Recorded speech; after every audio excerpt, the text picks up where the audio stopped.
Welcome to the Gentleman's Guide to the Accursed. I was contacted through MatthewDawkins.com, which is a fantastic website to visit if you want to get RPGs at a discount. Just head on over to my resume section and you'll be able to find all kinds of games. And what's more, if you buy them through my website, MatthewDawkins.com, not only will you get a discount, but I'll receive a very small cut of whatever you spend. So please consider doing so. Head on over there right now. I was contacted through MatthewDawkins.com with a request for a video on Curseborne. And I always love to see requests for Curseborne videos because I find that this is a game with so much untilled potential that I could speak about it at extraordinary length. Maybe I even will. This question was a simple one, and I've seen it echoed elsewhere in Reddit and Discord. I think it's the same person who's asking me. How do I explore family drama in the Curseborne RPG without making it feel like a soap opera? So, to unpack that question a little, I think that the mundane expectation of family drama is Dad's disappointed in me. I want to impress my ma. I've got a rivalry with my brother. I don't think any of those are bad things. But I understand why on the face of it, it doesn't necessarily feel like fuel for a horror game, for example. But if you look at a TV show like Twin Peaks, which I've spoken about before, that is a soap opera, albeit a soap opera that starts with the grisly murder of the homecoming queen, and how everyone's secrets that relate to them, as soon as a tiny amount of pressure is applied to the very thin ice on which Twin Peaks is built, the cracks spread, families dissolve, more murders occur, arson takes place, people are fired, business deals fall through, evil spirits emerge. Basically, perfect Americana, and the family drama, the soap opera, is nothing but a veneer that is concealing a witch's brew of all kinds of terrible evil that our protagonist, Dale Cooper, wanders into blithely and encounters in many, many different forms while trying to solve this horrible crime that initiated proceedings. Twin Peaks is, for me, a massive influence on Curseborne. I'm a big fan of the works of David Lynch. I think that all of the duality aspect of movies like Lost Highway and Mulholland Drive, and indeed you see it a lot in Twin Peaks too, are big parts of Curseborne. Damnation and a character trying to juggle a mundane life. This is no truer than for the Outcast lineage, while harbouring all of this evil inside, the possibility of becoming someone else, is a big part of gameplay. But let's get into the nuts and bolts with an example.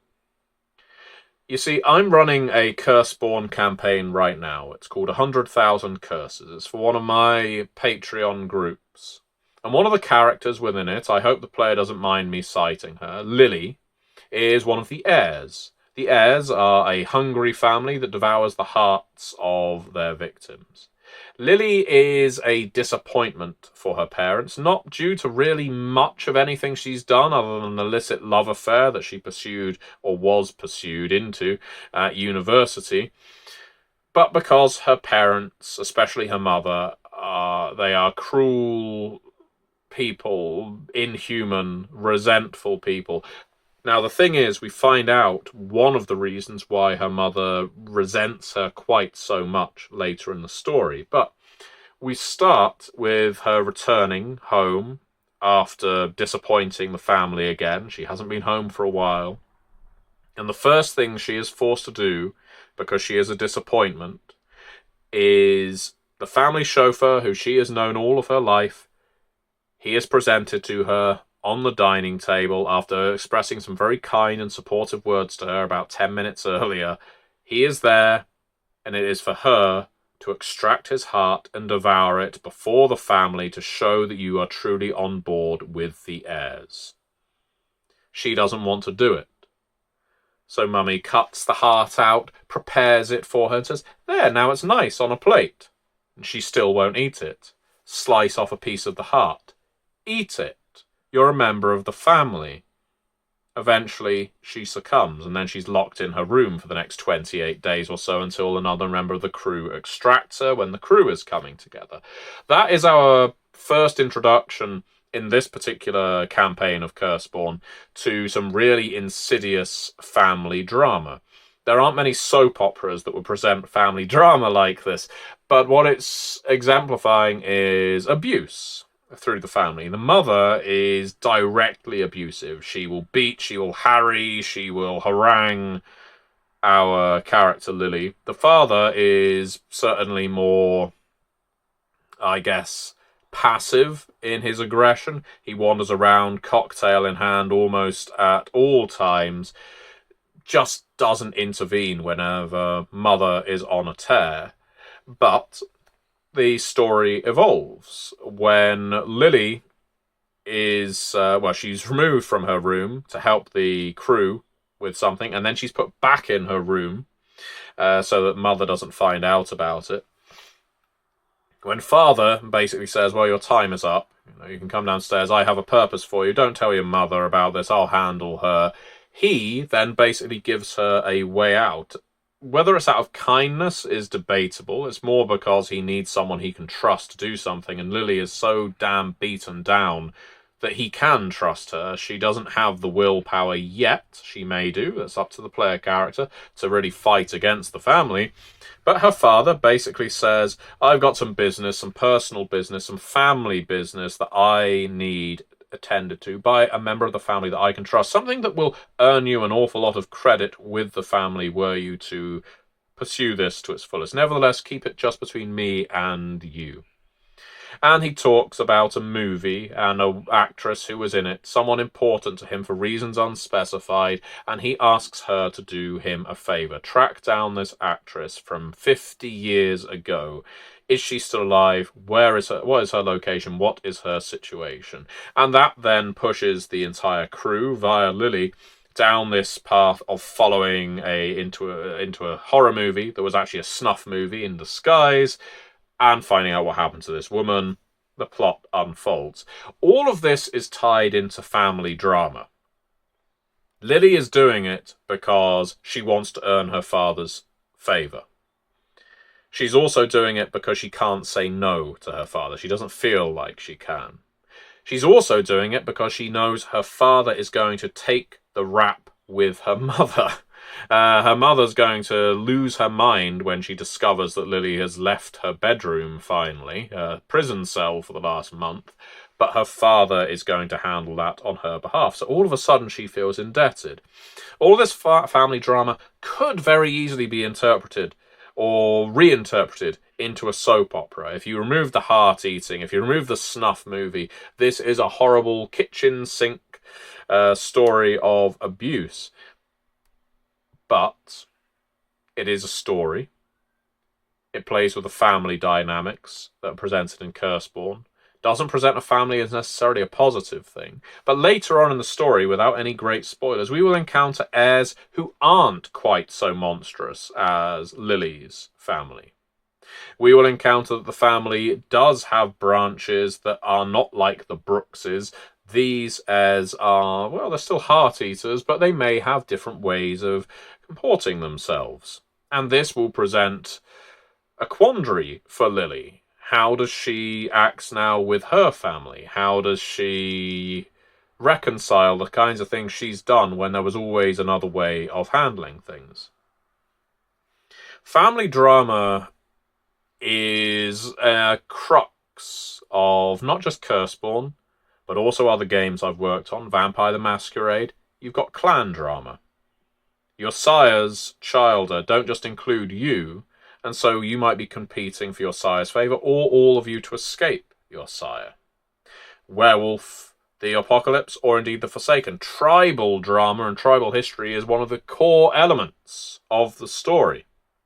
You can take this from any of the World of Darkness or Chronicles of Darkness games where you have that path, as we would call it in story path, that you might share with other characters. That, as soon as it's presented, is a vehicle for story, for character growth, for development, and is a brilliant way for the story guide to start telling a story based on the small notes you might have added to your character sheet or presented in session 0.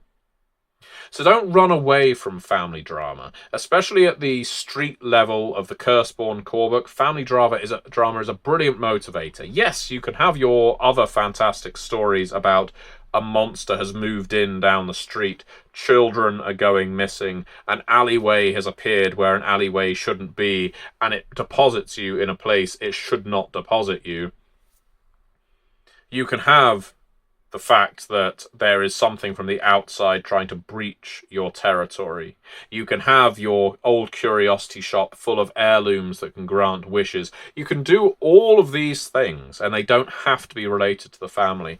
But I really suggest that if you're first trying to get into Curseborne and you want a strong motivator behind why a character is doing something or not doing something, look to the families, because all of them are presented in their own way, from their own perspective, and it's up to you whether they're telling the truth. It's up to you whether they are lying to you when you read that book. And that means your game is going to be distinct from that person's game and that person's game. How you decide to use the heirs, as they are the operative family in this example, is your choice. But I guarantee that if you use them as an agent in your plots, the players will find ways of interacting with them, whether it's simply through avoidance or disruption. They will use them, and that will become a strong motivator. The best games are the ones with a recurring antagonist, in my view, and it can be very difficult for a recurring antagonist to be a one person, but when you've got a block, a family, that doesn't necessarily feel like soap opera. Yes, there's an element of Dynasty. Yes, there's an element of Twin Peaks. Yes, there's an element of Melrose Place, of Neighbours and Home and Away, because families are something all of us can relate to.